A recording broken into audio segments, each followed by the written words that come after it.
If you want to be the best version of yourself, you have to take care of yourself physically, mentally, emotionally, spiritually. Because if you're lacking in one of those areas, it will show up in one way or another in your relationships. Welcome to this week's Escape Your Limits podcast. Today, we're speaking with a well-known health and fitness expert and author of the best-selling book, Fit to Fat to Fit. The book documents his purposeful weight gain and weight loss experiment in order to get a better understanding and empathy with those that struggle to make a healthy lifestyle a habit. As you can imagine, this transformation was more than just a physical journey. We delve into the deeper mental and emotional aspects that came into play that impacted our guest as well as those around him. Throughout our interview, we dive into a number of subjects, including the self-identity crisis that came with weight gain, the mental and emotional impact of the physical transformation, and the tried and tested training and diet methods he used to get back into shape. So please welcome Mr. Drew Manning to this week's Escape Your Limits podcast. Mr. Drew Manning, thank you so much for joining us on the podcast today. Thanks, Matt, for having me on. It's a pleasure to be here. It's been a while since we were just talking. It's been a few years since I last spoken to you, and as I've been doing my research, you've certainly been through an interesting journey. And where I thought I would start is Fit to Fat to Fit is your brand, and for those of you that have not come into contact with you, I thought a good place to start would be to just share, maybe going back to, I believe you was about 31 years old, if I'm correct, when you sort of decided to take on this crazy challenge of adding about 70 pounds of fat onto your body. And you're a very handsome guy with a great shape and a great six-pack, one that I think many people would love to have. But you decided to sort of put on about 70 pounds of fat and just for the hell of it. So maybe just tell us about that first time. What did you do and why did you do it? Sure. So it kind of starts before that. When I was 31, I grew up in a family of 11 brothers and sisters, and we all played sports. So I grew up playing American football and wrestling. So I was always fit. I was always active. I never knew any different. Fast forward to 2009, I became a personal trainer because I was always into health and fitness. And here I was, someone who had never been overweight a day in my life, trying to help people who were overweight pretty much every day of their life. And I could tell there was an obvious disconnect because for me, my entire life, it was easy. It just came easily to me to do, active things and do hard things and work out and eat healthy. But for my clients, they struggled, and I couldn't understand why it was such a struggle because, maybe for people like you and I, Matt, it's like, dude, just do the work, like put down the junk food, like do the hard things, like go to the gym. And I think a lot of us don't understand why it's so hard for some people. And so one of my clients at the time told me, Drew, you don't understand how hard it is for me, for people like me, because for you, it's always been easy. And for me, it's really, really hard to stay consistent and stop emotional eating and show up at the gym every day. And I that kind of like started something in my head where I was like, okay, maybe there's something deeper here. Maybe I need to gain a better understanding. How can I gain a better understanding? And I was thinking of ideas, and then boom, this idea of Fit to Fat to Fit was born, where I was like, okay, what if I decided to get fat on purpose? Maybe that would give me a better understanding. And I know it sounds crazy, ridiculous, but it really made sense in my mind. Like a light bulb went off and I'm like, oh, maybe this is something it is kind of extreme and risky, but maybe it's something to do and this journey I need to embark on. So this is back in 2011-ish. And I checked with my wife at the time and my friends and family. I was like, what do you guys think of this? And everyone's like, oh yeah. So I stopped exercising for 6 months. I documented my whole journey of gaining the weight. I ate a standard American diet, which is full of highly processed sugary foods like sugary cereals, sugary sodas, chips, cookies, crackers, granola bars, juices, like all the processed junk that we have here in America that is super cheap and affordable. It's very convenient, right? And it tastes freaking good. It's designed to taste really good. So those are the types of foods that I ate to put on the 75 pounds in those 6 months. To make a long story short, it was one of the hardest, most humbling things I've ever done. I was truly humbled. I realized how wrong I was in thinking it's easy. You just do it.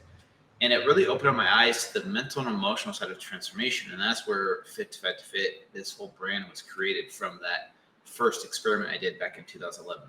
it must have been quite difficult. I couldn't imagine, and I've thought about this quite a lot, where I've tried to consider doing what you're doing, and I actually thought I don't think there's any amount of money that someone could pay me to actually do that. So what was it like for you, being one, I suppose, for you personally, and then also how other people that did they change how they looked upon you as well as a person? It's a really good question. So the first thing that happened to me was a huge identity crisis, because for me, my identity was based around my body. My body image was my self-image. So in my mind, I was Drew, the fit guy, right? I'd always been that. I always had the six pack, like you talked about, the muscles.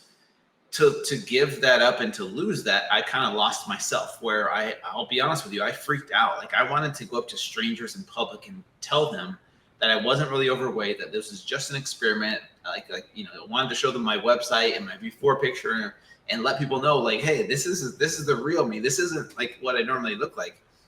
And I wanted to do that because I had this huge identity crisis, because my self-image was based on my body image. And that's, I think, one of those the hardest parts or most humbling parts. And I think a lot of people do this, is that we create a self-image based on what our body looks like, because our society judges us so much on what our body looks like. So if you grew up your entire life overweight, you're labeled as an overweight person, and that becomes a part of your identity, so that when people end up losing the weight, they still see themselves as that overweight person. And that's why a lot of people have trouble keeping the weight off and maintaining that weight loss, because they go back to those old patterns and that old programming, thinking I'm still that person, because their identity is still wrapped up in what their body looks like. And so for me to go through that was very, very humbling. How did other people treat me? That's a good question. Honestly, no one was really mean to me or said anything rude to me, but to see people's like, when they saw me for the first time and they hadn't seen me in a while, it was really, really interesting to see what they thought about me, because I was working in the medical field at the time. And there was a couple of doctors that I worked with that didn't know what I was doing. They didn't follow my journey, and they would see me after 4 months, like, wow, like, what, man, that guy must have really let himself go. Like, he was really in shape. But no one was rude or said anything mean. And I think there's something to be said about men in society have it easier than women as far as being judged based on their body. Like, it's okay for men to be husky. It's okay for men to be chunky or bulky a little bit, because it's more socially acceptable. For women, if I was a woman doing this, which we did have some women on our TV show who did this, I feel like you're judged more harshly based on, being overweight. So for me, no one was mean or was rude, but I definitely felt like people were looking at me differently. But that was probably more internal for myself, because I was so freaked out about what other people thought about me. And like I said, I wanted to go up to strangers and explain to them, like, hey, this is just an experiment. So it was a really humbling process.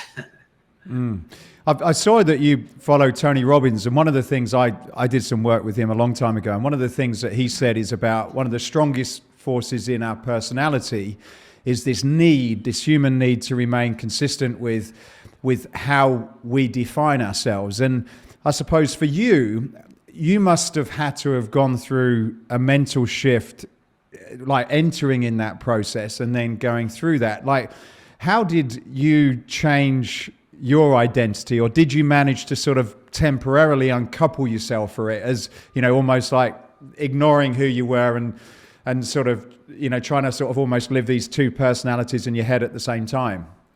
Yeah, that's a really good question, and I'll try not to go too deep here, but it really had to do with my internal work that I did actually after Fit to Fat to Fit. Because I did this experiment again just last year, which I'm sure we'll get into, because I wanted to do it again as a 40-year-old to see how it affected me later on. But the identity thing really didn't change until I started diving deeper into doing the inner work on myself and really figuring out who I was. I actually went through another identity crisis, about 4 years after this, of, got a divorce, left my religion that I grew up in for the past 34 years or so. And those two things were a huge identity crisis as well. And so I started to connect the dots of all these things of like, oh, my identity is based around my body. My identity is based around as a husband. My identity is based on my religion, all these outward things. And we're so attached to those things. And when those things come to an end or we lose them, same thing with my body, it's hard to accept that. It's like a death. It's hard to accept and let go. But for me, doing the inner work, like Tony Robbins is a great example of I've learned so much from him about going deeper and figuring out who am I. Like my body isn't me. That's a part of who I am. But you could lose your body. You could lose some limbs. You could, get a bad accident and lose your face, and you be completely different. So if you base your identity around things that aren't permanent or things that can change, then you have these huge identity crises that happen later on in life. And I think we all go through that in certain ways. But for me, with the being fit and then being overweight and then getting back to fit again, I'll say this: I feel like I appreciated my body so much more, but I started to stop identifying myself as my body. So I realized that there's more to me. I have more to offer this world than just my body fat percentage. I think this is important for all the coaches and trainers out there that are in the fitness industry is are we too wrapped up in our body image as our self-image? And I think for a lot of people, yes. And so if we're overweight or we go through a bad time in our life where we gain some weight, people have a huge identity crisis and they beat themselves up and they feel all this shame and guilt about who they are because they're not 5% body fat anymore like they used to be in their 20s. And I think it's really hard to break free from that. So that's why doing the inner work, figuring out who you are without these external things is really valuable at some point to eventually do. So I highly recommend that to anyone out there that might struggle with that or maybe is struggling with that, to look into doing the inner work. Mm. And on that, do you think there's a reverse of that as well? And I've heard on some of your interviews, you've kind of gone into this in a little bit, but people that are struggling with weight, do you think that there's some kind of, and have you experienced this when you've gone through this, some kind of like self-sabotage where you're kind of destroying something because you're not happy, or you think you're a failure, or you've got some other issues that then, this body shape is almost like a kind of a manifestation of something else that's going on. Have you got a view on that? Yeah, that's a great question, man. I love diving deep into this stuff because there's so much more to physical transformation than just losing the weight, right? Eating less calories and working out. And this is why I'm such a huge proponent of talking about the mental and emotional side of transformation, which most people don't really talk about in the fitness industry. It's all about which diet and which exercises, which supplements to take to look a certain way. And it's all about the body image, right? But this is why so many people are turned off by the fitness industry, because there's not a whole lot of information on tying in the mental and emotional struggles of life and how that affects our ability to do the physical transformation that we know we're supposed to do. But if you're going through a divorce, bankruptcy, losing custody of your kids, financial issues, and you're trying to maintain a physique, which the amount of work that's required to do that with weighing your food and going to the gym every day. But when life beats you down, it makes it really, really difficult to stay consistent with something that maybe at some point in your life was really, really important. But there's a lot more important things in this life other than looking good and having like a good physique. I think that's important, yes, but it's not the end all be all. Like if you were guaranteed to be happy at 8% body fat, then of course all of us should aim for that. But there is no guaranteed happiness with that. Just like there's no guarantee of making millions of dollars and being happy. We place our happiness on these external things like a good body and financial status and fame and power and things like that, thinking, oh, once I get here, then I'll be happy with myself. Or once I get this body, then I'll love myself. And then people will love me. But that's a myth. I think we all know that. But this is why I'm trying to help people understand that, like, going on a physical transformation journey, a weight loss journey, doing a diet, like doing New Year's resolutions is going to be one of the hardest things you do, not just from a physical perspective, but mentally, emotionally, spiritually. It's all tied into this physical fitness journey, and how you show up at the gym or how you show up in the kitchen, meal prepping and things like that is affected by how you deal with emotions. Because this is why people stress eat or are emotional eaters, because when they're sad or stressed out, they don't want to feel that emotional pain. So what do? We distract ourselves and we numb ourselves with substances. Like food is probably the most accessible drug in the world because it gives us a little dopamine hit, just like a drug would do, or a little bit of alcohol would do, would give us this little relief from the pain, the emotional pain that we're experiencing.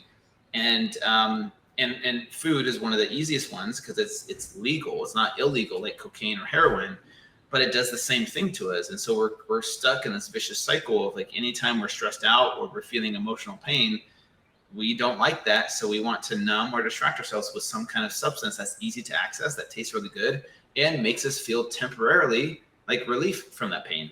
And so that's why when people say just eat less, like I was saying about myself, like, dude, put down the junk food, just go to the gym and do the workouts. Like, it's not that hard. That's like telling a drug addict, like, just stop doing drugs. Like, what's wrong with you? Like, why don't you just stop doing it? Then your life will be fixed. So it's a similar problem. And that's why I'm a huge proponent of talking about this. So thank you for letting me kind of vent about that a little bit. Thank you for supporting the Escape Your Limits podcast. If you're thinking about creating a unique and engaging fitness space to take your fitness to the next level, then we have you covered. Escape Fitness design and manufacture some of the most innovative, attractive, and durable functional training and free weight equipment used by many of the best trainers and fitness brands across the globe. As a valued listener, we are offering you a 10% discount off many of the products on our website. You can check out the full range by going to escapefitness.com and use the code dumbbell. That's escapefitness.com using the code dumbbell. That's it for me. Please enjoy the rest of this interview. So in order to, you've mentioned, I've heard you talk about the fitness industry, which I guess, I'm probably part of, doesn't particularly do a great job when it comes to address, getting people these results in the long term. And I suppose it's quite easy to understand when a lot of the solutions that you see in a gym is very much focused around the nice, bright, shiny equipment. And yet the more people I speak to, like yourself, it seems to be that, there's a big percentage of in order to get there, it happens between your two ears, and unless you can get that part figured out, the best equipment or the best diet isn't really going to make any impact. So what do you feel then as an industry? And I know this is something you're doing, but what do you think that is not happening that probably should happen to help these people that really need help start to get on a path that's going to make a difference to their life?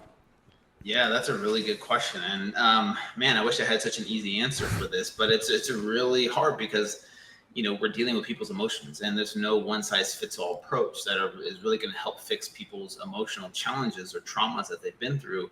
But I think what the fitness industry can do a lot better job at is being more open to introducing things like mindfulness into more of a fitness programming. So instead of just dialing in meal plans and workouts for people and supplements, maybe there's also some practice of, hey, meditation or journaling or something that will build self-awareness, because the key to overcome emotional eating, food addiction, these types of things that plague people in this industry particularly is lack of self-awareness. And if you don't know how to become self-aware of, okay, when I'm stressed out with my kids or my husband or my spouse or whoever, it causes me to eat these foods. If you're not aware of that, being unaware of it, it controls you.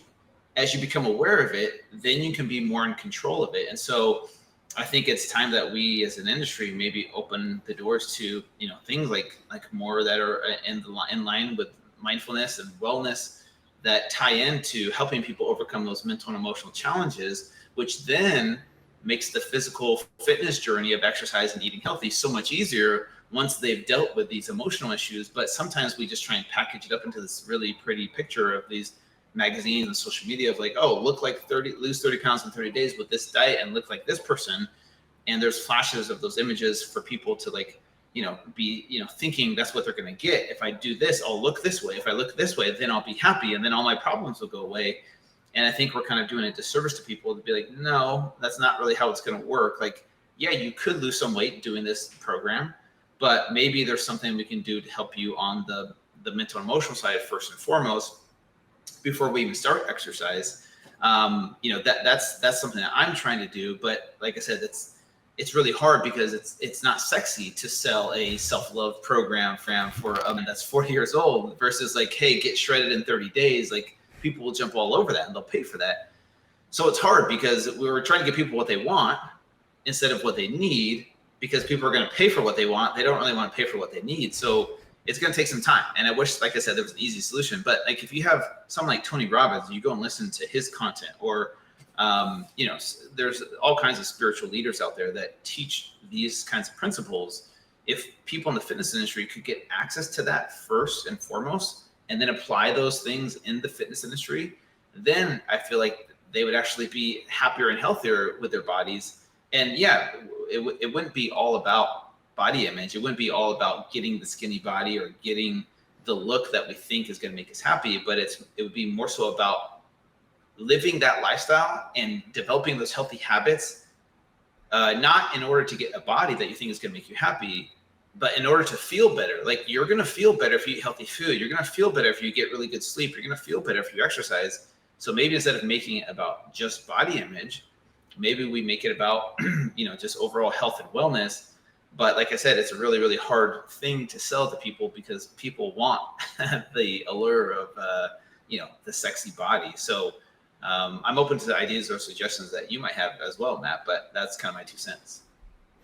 Yeah, it's a tricky one, particularly as a lot of the, not all, again, generalizing, but a lot of the solutions out there are very much about trying to get lots of people through and work out, come in, leave. That seems to be the kind of message. And I suppose most people get a little bit confused. Consumers get confused as to, well, how are they going to figure this out? And maybe there is an evolution of the industry where there is a more of a emphasis and marketing and professionals that are able to figure that component out, along with your diet, nutrition, your recovery, and those things. I guess people like you are certainly getting some amazing results. It's just, how do you then scale that out?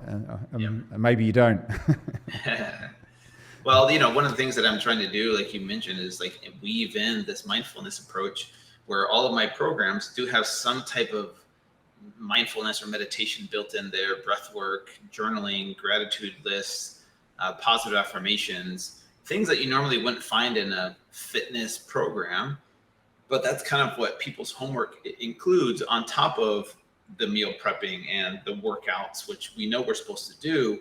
But I figure if I can get people in the door, first of all, buying some of my keto programs or my books or my supplements, and they start consuming my content, then they see all this content wrapped around empathy for yourself and for others, and self-love and mindfulness and meditation and gratitude journaling. And what does that have to do with weight loss? It really has nothing, except for you're training your brain to think differently and see yourself through a new lens, a new perception.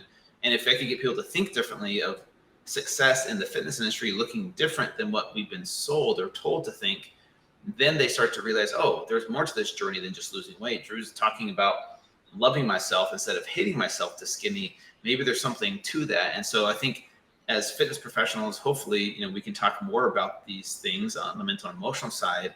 And then people start consuming that content. They'll become more aware of what the real issues are and dealing with those first and foremost. And then the physical fitness journey just becomes something that is so much easier to navigate versus trying to just willpower your way through it or force yourself through it, even though you're going through hell in life and you're trying to deal with all the ups and downs, the roller coaster of emotions of life, which makes the physical fitness journey so much harder to stay consistent with. And I think that's the struggle that people have. And so like Tony Robbins is a great example. If you just listen to his work, like implement what he's saying on a personal level, and all of the stuff that he says ties in to how you treat your body and health and fitness, and you can apply that to other areas of your life as well. And so anyways, that might be a great place to start, is like, Tony Robbins type material. Yeah. Now, you decided to do it again at 40, I believe. And I watched a video last night of your partner where she announced that she was leaving you as a result of this experience that you went through. And I also understood that, your children were like, look, Dad, never again are you going to do this. So when you went into it the second time, were you aware of the impact that was likely to have on the people around you? Or was this something that you kind of figured out as you sort of got into it? That's a really good question. I was worried about it going into it. I actually had my girlfriend at the time. Yes, we broke up, but I had her talk to my ex-wife because I figured my ex-wife could tell her like, hey, Drew's going to change a little bit. Here's how he's going to change. Not just physically, but emotionally. Like when your hormones are out of whack, like you're not the same person. When you're not sleeping well because you're sleep deprived because of the type of food you eat and the lack of exercise and the unhealthy lifestyle you live, people don't realize how that type of lifestyle, unhealthy lifestyle, affects you at the core level, on a cellular level, your hormones, your personality. When you have low testosterone, yes, you're going to become more emotional and your ability to handle stress is severely diminished. And that's what I was trying to wake people up to. Like, here I am actually going through it, went through a breakup during the middle of this journey, which it didn't really have anything to do with me gaining the weight, to be honest with you. I probably was more reactive, less patient with, in the relationship, with my daughters and things like that. And that you're grumpier, when you're not sleeping well through the night, it affects you more than you think. And so my hope is that even though I went through some personal hell during the second journey, which I did not expect to happen, I was not prepared for. I didn't think it would get that far or things would become that bad. But I wanted to show people that, hey, eating unhealthy food just doesn't make you gain fat. If that's all it did, like that actually wouldn't be that bad. But it affects your ability to handle stress and the way you show up in your relationship, it changes.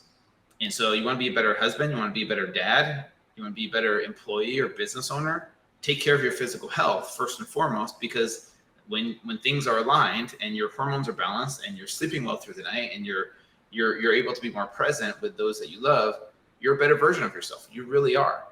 And so, it was really difficult. And my daughters didn't like it because, I was grumpier, I was moodier, and it does affect you. I'm not saying I was like this mean person or anything like that, but I just, it definitely took its toll on me to a certain extent. And my daughters didn't like it. And like I said, the thing between me and my ex-girlfriend really had nothing to do with the journey necessarily. It was just more personal issues between us that we had, we couldn't overcome even before this journey, even before I did Fit to Fat to Fit the second time. There was stuff that we couldn't overcome. So did that, I suppose, and I guess you've got to call it a mindset, but were there things as you went through that and you were dealing with, being a father and a partner to someone, do you think that had you been, your best self, do you think that maybe some of those decisions that you made, and I'm not saying it would have changed what happened to your relationship, but just in general, the way that you dealt with things in your life during that period, do you feel as if you were in your best self, you may have made different decisions or reacted differently to some of the things that were thrown at you as you were living your life as probably your best self, or you're not as best self, if that makes sense? Yeah, probably, possibly, I would say yes. I mean, I would like to think so, but I don't really know because I still, even like I said, even before this journey, there were still issues that we had that we couldn't really overcome. We kind of put Band-Aids on it for the time being, but I would like to think that I would have handled certain things a little bit differently, during the journey, but everything happens for a reason, like they say, and I can't go back and change anything now. And so all I can do is look at it and see, okay, why did this happen for me? Not why did this happen to me? What can I learn from this? How can I grow from this? And I've done a lot of internal work, working with my therapist and, diving deep into, okay, what can I do better? Like, how can I grow from this experience? So that's kind of how I look at that whole journey now. Yeah, maybe a different way to put the question, I guess, for people that may be listening that are probably not yet the best person, the best example of themselves is, were there things that you found out about yourself in terms of who you was as a person as a consequence of being unfit and healthy? Like, one of the things I heard you talk about is you had some depression, you were grumpy, your motivation wasn't there. So, and I suppose the consequences of being in a slightly depressed state, being unhappy, lack of motivation, if you take that to the nth degree, it can put a totally different course on your life. So I suppose are there any things that are more, I got to sort of be careful how I say this, but that sort of unhealthiness, does that sort of impact your life in ways that are probably not good for you in your experience, who's done this twice? Yeah, that's a really good question. I would say absolutely. And your ability, like I said, to handle stress is severely diminished when your physical health is taking a toll, like you're not in the healthiest place. And this is kind of what I was trying to, show people. And even for me, someone that is super self-aware, that I would say is pretty emotionally intelligent, that I know, like I'm aware of my emotions and I'm aware when I'm being grumpy or moody. And even still with the awareness, it's a powerful thing to, when you're physically unhealthy and your hormones are out of whack and you're sleep deprived, that to me was more powerful than my ability to be self-aware, because I'm not this monk. I'm not like this enlightened person that can just like not feel any negativity and deal with emotions. Even for me, that was super self-aware, I struggled to be present and I struggled to not react instead of thoughtfully respond. And yeah, I was not my best self in those moments. And if there's one thing to be taken away from it for me and for everyone else listening, is like, if you want to be the best version of yourself, you have to take care of yourself physically, mentally, emotionally, spiritually. Because if you're lacking in one of those areas, it will show up in one way or another in your relationships with your kids, with your spouse, with your business, with whoever. It does affect all your relationships more than you think. And so that's kind of what I would say to that, is like, it's powerful stuff. It's more powerful than you think.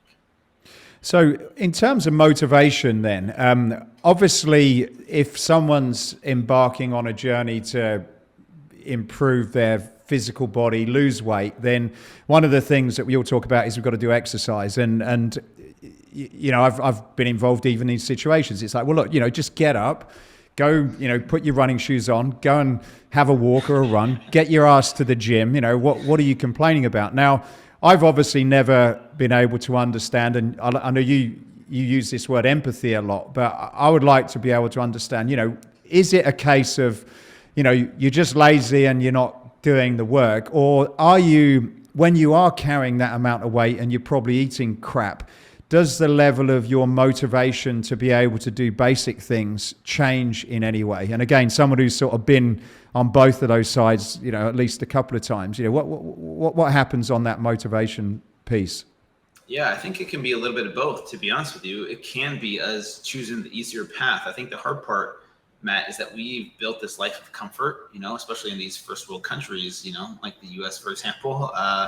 Everything is designed for our ultimate comfort, and to break free from that, like to go exercise and to meal prep and eat healthy food versus unhealthy food, which tastes way better.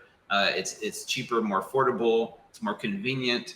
It's easier to Netflix and chill than it is to go to the gym and sweat and have your muscles burning and go through all of that.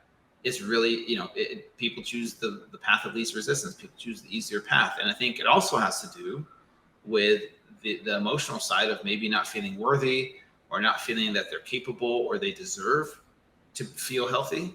It could be a self-sabotage thing like we talked about. It could be trauma response from who knows what as a kid, where people, gravitated towards food at a young age to make them feel in control or make them feel safe. And decades of that programming is really hard to break free from. So this is why, for me, I talk a lot about empathy and having empathy for other people that struggle, because I believe that no one cares how much you know until they know how much you care. So as a trainer, as a coach, as a nutritionist, as whatever, as a doctor, like if you can't connect with someone on a deeper emotional level and you have all the knowledge in the world of how to fix them, it's going to be a tough time for them to listen to you or believe you if they don't feel like you truly care about them. And this is where empathy comes into play. And that's why I'm a big fan of Brene Brown's work. Listening to understand someone and truly understand from a place of curiosity lets that person feel safe to be vulnerable and open up and talk about the things that really they are struggling with. And maybe that's what they need, is someone that's willing to listen, to understand them before they're, open to trying to do the hard things like exercise, get to the gym or go for a run or do those things. And I think empathy could be a huge catalyst for change, not just in the fitness industry, but in the world. But yeah, I think it's a combination of so many things. It's this life of comfort that we've created for ourselves, which is kind of like a catch 22. It's like, it's awesome to have air conditioning and soft clothes and a soft bed and warm shower. Like, that's awesome. But at the same time, to get people to do hard things is really, really difficult now, because people, might just choose the easier path. It might be lazy because of that. And so that's where it's really hard. You can't just look at someone who's overweight and say, why can't you just do these things? Like, just stop being lazy, because we don't really know the psychology behind what the experiences that have affected that person to be where they are today. But I do feel like if we start with empathy, like we've tried everything else, we've tried every diet out there, we've tried shaming people, like making people feel less than, and that doesn't work. So maybe there's a different approach. And I think empathy is something that we haven't really put a lot of effort or time into to see if that can work. And I really do feel like it can, because people feel like, okay, this person cares about me. They make me believe that I'm worthy to feel this change and to have, a healthy life. And then if this person believes in me, maybe I really do deserve it. But the hard part, I think, a lot of it has to do with self-worth and self-sabotage, and more so on the mental and emotional side, the stuff that we talked about in this podcast that keeps people from living that healthy lifestyle or doing the hard things. But in combination with that, it's also the access to all the comfort food and the comforts of life. Then it's even multiplied even more, where it's like even more of an uphill battle for people that struggle. But, you and I know people that have just radically transformed their life. They've just showed up one day, like, I'm sick and tired of being sick and tired, and I'm going to change my life. And that's truly a miracle. I believe for a lot of people, I would say 90% of the population doesn't have that willpower, the discipline. So that's why I'm willing to try something like empathy to see if that can make a big change. And I'm hoping that it will. You talked about how the weight affects your hormones. What does it do to your sex drive? Is there a difference from when you're the 60, 70 pound heavier person than what you are now? That's a good question. Yes, it absolutely can. I think my testosterone, when I did it the first time, dropped to the low 200s, similar to my second time as a 40-year-old. I think it dropped to the low 200s as well. And yeah, if you want better sex in your life, you need to take care of your physical health, which means eating healthier food and sleeping well and managing your stress and exercising. All those things can help improve your sex life. So if you want a better sex life, you're going to have to learn how to take care of these things. Sure, you can pop a pill, but getting to the root cause of things is what's going to help you in the long run, because you don't want to just have to pop a pill for the rest of your life. If you really want to fix the problem, you got to get at the root cause. And so, but it does affect your sex drive. And, I'm sure my ex-girlfriend will say that, my ex-wife as well. I didn't feel sexy being heavier for myself personally. So that's one part of it, like not feeling worthy of it. But then also just, low testosterone, which means low motivation, feeling tired all the time, no energy, and not having a sex drive as a 31-year-old or even as a 40-year-old is not fun. So I tell people all the time, like, hey, you want better sex in your life? Get 8 hours of sleep, manage your stress, eat real food, move your body in a way that feels good to you. And all of that will definitely help improve a better sex life. So was there any lasting effects of what you've done? Like in terms of your hormones returning to normal, or even any sort of internal organs, have you been able to look at if there was any effects of like fat building up around those organs and things that have not quite got off as quickly as you have, externally at all? Yeah, that's a really good question. Luckily, I had a really good doctor monitor me throughout my journey, both journeys actually. I had a doctor monitor me. And for me, fortunately, as far as blood work goes, your body's pretty resilient. If you treat it right consistently, it can really do a good job of healing itself. It might take longer for some people. For me, I got back pretty quickly. For people that have been metabolically damaged for years or decades, it might take longer to heal your body, but it is possible. Long-term effects, the only thing that I personally notice that no one else is really going to notice or see is I feel like my skin is a little bit more loose or elastic. It's not like hanging down or anything like that. For me, I've just noticed a little bit of like loose skin that I notice. And I just have to be concerned about my fat cells. Like once you've stretched those fat cells out, they're easier to expand. So I need to be, on top of my nutrition and exercise so that, if I have a binge, or I have a craving for Cinnamon Toast Crunch, for example, which is a very popular cereal here in the United States, and all kinds of like treats now. I have lots of cravings. I just have to be careful of that because I probably would gain weight easier than someone who's never been overweight, probably because of that. So after all of that's that, about it. Yeah. So after that, was it worth it, and would you ever feel the need to do something like that again? Was it worth it? Absolutely. Honestly, like in my heart of hearts, I do feel like what I did was a positive thing for a lot of people because I feel like it helped me see things through a different perspective as far as transformation goes. And hopefully my message, my content is being consumed out there where people are starting to see the shift in what I'm talking about. And hopefully we can make some positive changes in this industry because of that. But it took me going through that to really gain that better understanding. And had I not gone through that, I probably never would have learned it. And so for me, I'm grateful for going through what I went through. Would I ever do it again? As of right now, to this day, I would say I would never do it again, ever. But I said the same thing back when I did it as a 31-year-old. But I think for reals this time, I would never do it. Like, I don't think my daughters would let me do it. I don't foresee myself needing to do it ever again. I think doing it twice is way more than enough times doing this experiment. So people have asked me that too, like fit to fat to 50 or fit to fat to 60. I doubt that will happen, but yeah. Now, you've obviously got a formula, and there's very few. I don't know anyone that's actually sort of put their money where their mouth is and said, "Okay, look, I've got this great training method, and I've done it on myself, and I've proved it's worked." So my guess, if anybody knows what a good program is, then it's going to be you. So I wanted to now just focus a little bit on that. We've covered a lot of mindset, but I'll be interested in terms of sort of the exercise and nutrition side. So number one, if we start with exercise, what myths and reality? So what have you, when you went from sort of the worst situation and then progressing to when you got back in shape, I suppose, what are some of the things that people think you need to do, but in reality you found was the best way to actually, from a workout perspective, was the best type of thing that you did?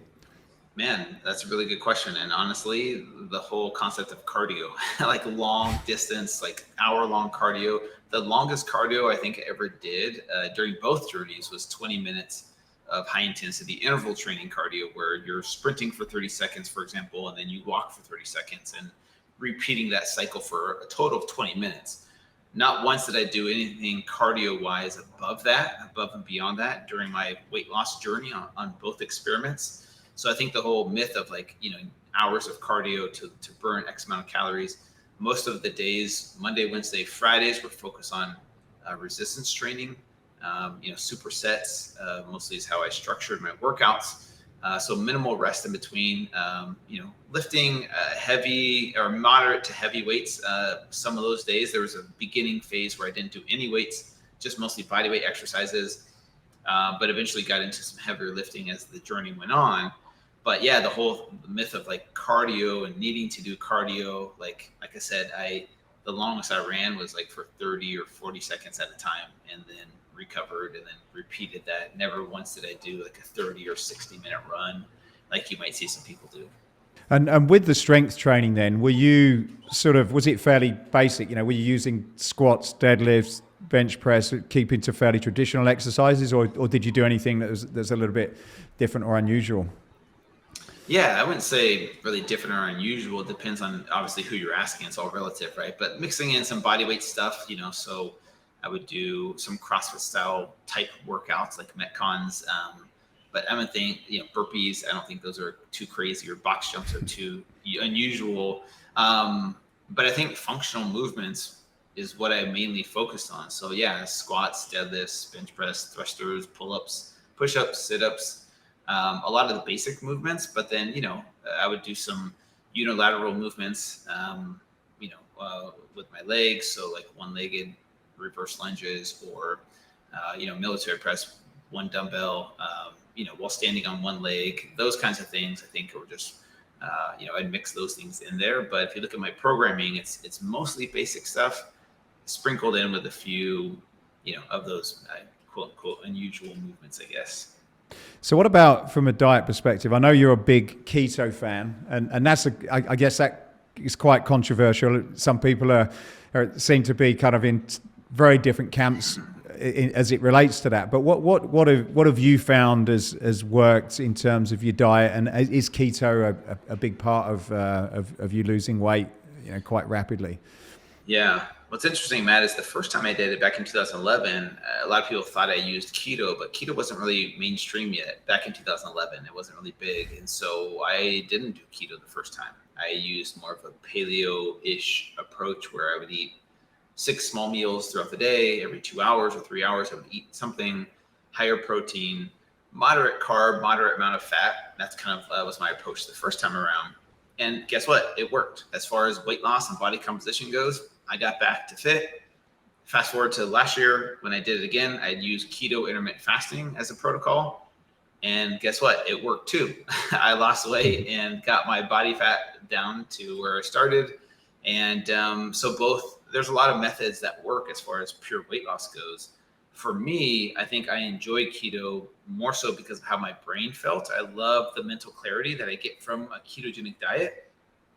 And I didn't have to eat 6 small meals throughout the day. I could eat twice a day, feel full, feel satiated, feel energized for my workouts, better digestion, and like I said, more mental clarity. But that's what worked for me. And it's worked for a lot of people, but I don't think there's one method, just like I don't think there's any one religion that's right for every single person in the world. I think there's different diets that work for different people at different times of their life. And so keto, intermittent fasting, those are just tools in your tool belt that you can, tap into if you want to try them out and see if it works better for you or fits your lifestyle better, or maybe you want more mental clarity. There's a lot of benefits to doing different diets, and it's not just all about weight loss. As far as weight loss goes, every diet can work if you're in a caloric deficit. So which one helps you maintain that caloric deficit or sustain it a little bit easier? That's going to be dependent person to person. And have you found any general, I'll call them like rules of thumb, but are there any sort of very basics dependent, regardless of, I know everybody's body type's different and men are definitely different to women and all those, but are there any things that you've found with a lot of the people that you've worked with as well that are like, okay, well, here's for anyone, if you kind of do this outside of eating less, then you probably have before that have been successful. Yeah, I would say actually a higher protein intake than most people think. I think a higher protein intake, whether you're keto or not keto, is essential if you're looking to, increase your metabolism, maintain or build lean muscle mass, which increases your metabolic rate, which means you burn more calories at rest. So getting in adequate amount of protein, and whether you fuel yourself with carbs or fat, that's just going to teeter-totter, that direction. But your protein should be your base. And if you focus on getting in, a good amount of protein, which is going to be different per person, but you could start with the 1 pound of lean body mass to 1 gram of protein. That's a good kind of formula. So let's say you do your body fat percentage and you have 150 pounds of lean muscle mass on your body, hitting 150 grams of protein per day. That's a good formula that can work for a lot of people. I think I know a lot of people that I talk to that have helped recently that are just very, very low in protein, trying to lose weight, and it's become more difficult for them as they age, especially. So adequate amount of protein is like something that no matter what diet you're doing, probably is essential. And what about supplementation? Do you have a view on that? Like, do you sort of prefer to supplement your protein to be able to get that in, depending on people's lifestyle, or are you more of a sort of a whole real food person? That's a good question. Mostly a whole real food person. This whole podcast, I've been sipping on my protein, my whey protein isolate. Here's the thing: I own my own supplement company, and yes, I take supplements. I think we live in this world of convenience, where we don't always have access to our time to meal prep our food. Especially like, for example, I'm a single dad and I have 2 daughters, and to meal prep every single day, all the time, and be perfect at it is just overwhelming for me. And so there's days where I'm like, you know what? I need something quick and easy to get in 20 grams of protein, because guess what? Last night I was supposed to meal prep, but my kid needed help with their homework, or they need to go to their friend's house, or soccer practice, or jujitsu, and I just didn't have time to meal prep. So I had to fit something in. So I feel like there's a time and place for supplements if you have the budget for it.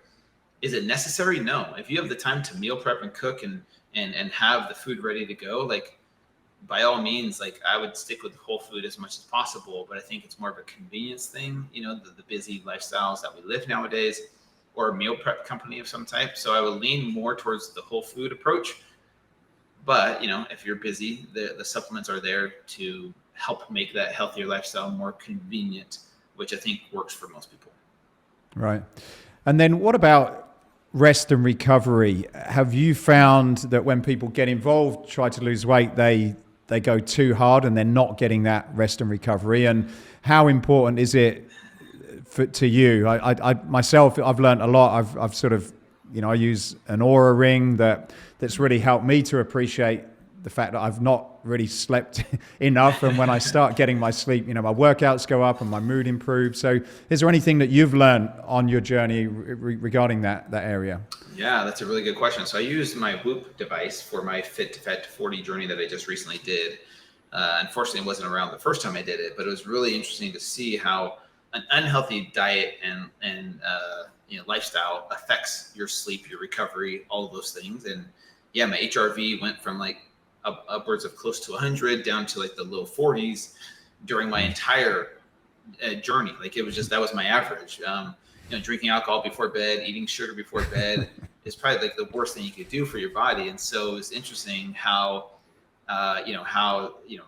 important it is to prioritize your sleep. And when you're living an unhealthy lifestyle, lack of exercise and a poor diet, can affect that. But then on the flip side, eating healthy, exercising help improve your sleep, or can help improve your sleep and your recovery. And I think that's one of the things that's missing as well. Is I think there's 4 pillars of health, but people don't really see that. They see the meal plans and they see the workouts, which are important too.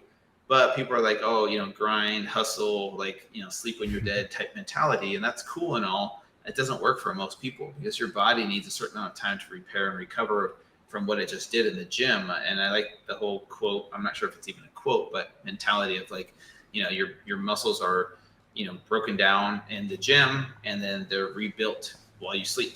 And so if you think about it that way, it's like, okay, I need to place an importance on each one of those so that I'm actually getting the most out of my workout program. Because if I'm doing all the workout program and eating healthy and doing all those things, but I'm getting 4 hours of sleep and I'm not sleeping well throughout the night, most likely for most people, that's going to diminish your returns on what you're putting in at the gym. You're just not going to see the results that you want to, because your hormones are out of whack. And we've mentioned how dangerous and scary that can be on this podcast. So the other type of training is mental training. And I've watched you talk about affirmations. And I suppose for people they've got a big mountain to climb, it's like, look, I've never been in the shape I want. And there must be a huge amount of doubt in terms of, am I actually going to be able to do it? So have you found that the sort of affirmations that you've done, is that just to kind of keep you in a positive state, or do you feel that really sort of helps you to continue and to pursue that journey with whatever it is that you're going on? Yeah, that's a really good question. So just speaking about positive affirmations specifically, like that one thing right there was a huge catalyst in changing my identity of who I thought I was supposed to be versus who I really am. And so saying positive words out loud to yourself can seem really silly. I always think of there's an example, if you remember back in the day, Saturday Night Live with this guy named Stuart Smalley, is that his name? He would always be cheesy and say, like, I'm good enough, I'm smart enough, and doggone it, people like me, right? And that's kind of what I thought of positive affirmations would be like. And it felt that way at first, but it's really powerful. I think words have the power to affect us at the cellular level, whether you believe them or not. Like for me, just to get a little bit personal, like I didn't hear the words, I'm proud of you, a lot in my life growing up. I never really heard that from my parents or people, in my life. And so for me to say that to myself, like, I'm proud of you, or I'm proud of who you are, was life-changing for me, because I said those words to myself on a daily basis. And guess what? I started to believe it. I started to become proud of who I was. And I think that's a huge thing that is way overlooked in this industry, of the power of positive affirmations. And so for me, yes, it's something that I practice to this day that helps me transform my mindset and my belief system about myself, because those negative self-doubting thoughts will always be there. They always come up every once in a while. But I know now how to separate myself from attaching myself to those thoughts, and to the positive affirmations kind of come in, and I know how to attach myself to those thoughts about myself. And so, it's definitely something I think can make a big difference in people's lives. But like I said, it doesn't seem very masculine or manly to do that. But I promise you, do it for 30 days. Try it out. Do 3 to 5 things you want to say about yourself that maybe you don't believe just yet. Just say it and try it for 30 days and see if it makes a positive impact in your life. So. Very good. I will have to try that. I did it a long time ago with Tony Robbins. It's one of those things you kind of have to keep practicing, because you forget about it and don't do it. And then like exercise. Yeah. It's one of those things you got to keep doing, right? Yeah, absolutely. Yeah. So what's next for you, Drew, then, from, life, business, family? You've had a pretty interesting and very eventful few years, but what do you got your eyes set on now?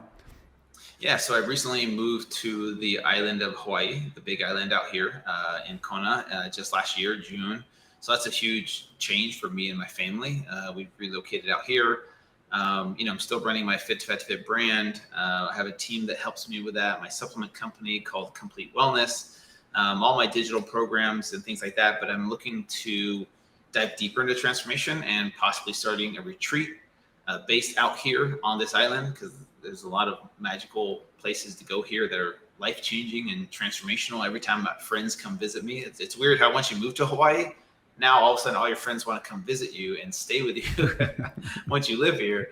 But every time someone comes, I take them to these places and they're like blown away at just how magical it is. And so I'm like, there's something to this. I think starting a retreat out here where it's not just focused on fitness, but maybe that's a component of it, but the mindset stuff that we've talked about, diving deeper into that and helping people really have that experience while they're out here on a magical place like Hawaii would be awesome. So that's something I'm in the works, currently working on right now. So I'm really excited about that.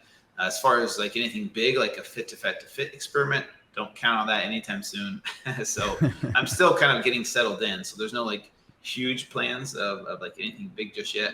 But there are some things on my radar that once I am ready to announce them, I will let you know, Matt. So, well, definitely, if there's any tickets out to Hawaii, just remember my email address. Yes, of course, Matt. So, final question then, Drew. Escape Your Limits is about escaping what you've believed is impossible and gone on to make it possible. Outside of what we've spoken about today, what would be a memorable example of where you've escaped your own personal limits?